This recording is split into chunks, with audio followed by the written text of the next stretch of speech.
আমাদের প্লেনটি আজকে নতুন বানানো হয়েছে। আমাদের প্রতিটা প্যাসেঞ্জারের জন্য টিকিট ফ্রি।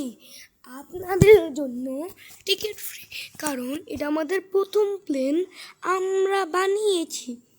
এখন আমরা আমাদের এই প্লেনটিকে সুন্দরভাবে উড়াবো। সবাই রেডি থাকেন।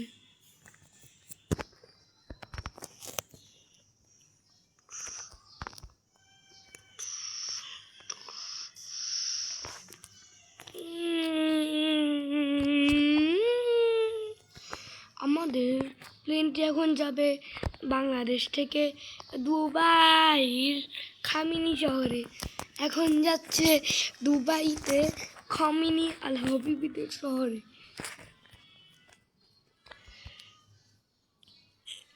আমাদের প্লেনটিতে আমরা সব রকমের ব্যবস্থা করেছি, খাওয়া, টয়লেট, ঘুমানো, কারণ আমাদের প্লেনটি অনেক বেশি অনেক বেশি দামি।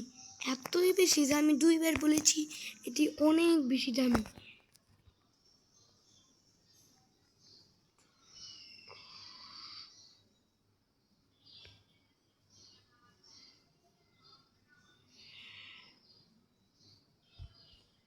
আরে হঠাৎ করে আমাদের প্লেনের মধ্যে আগুন লাগলো কেন?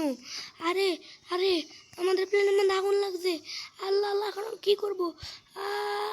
আমাদের প্লেন এখন ধ্বংস হয়ে যাবে। যাত্রীরা সবাই সাবধানে থাকুন, সবাই সিট বেল্ট বেঁধে বসুন, আমাদের প্লেনটি এখনই ক্র্যাশ করবে। ওরে আল্লাহ আল্লাহ আল্লাহ, আমাদেরকে বাঁচান। যাত্রীরা সবাই মাস্ক পরুন। আমাদের প্লেনে এখন ক্র্যাশ।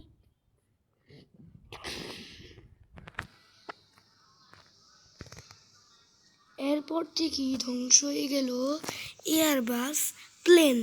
একটি নতুন ছিল এবং অনেক বেশি দামি ছিল, এবং এই প্লেনটি ধ্বংস হয়ে গেল। আর সেখানে মারা গেল প্রতিটা যাত্রী। সেখানে ছিল 300 জন যাত্রী, আর এই 300 জনের মধ্যে মাত্র একজন বেঁচেছে। আর মারা গিয়েছে 299 জন।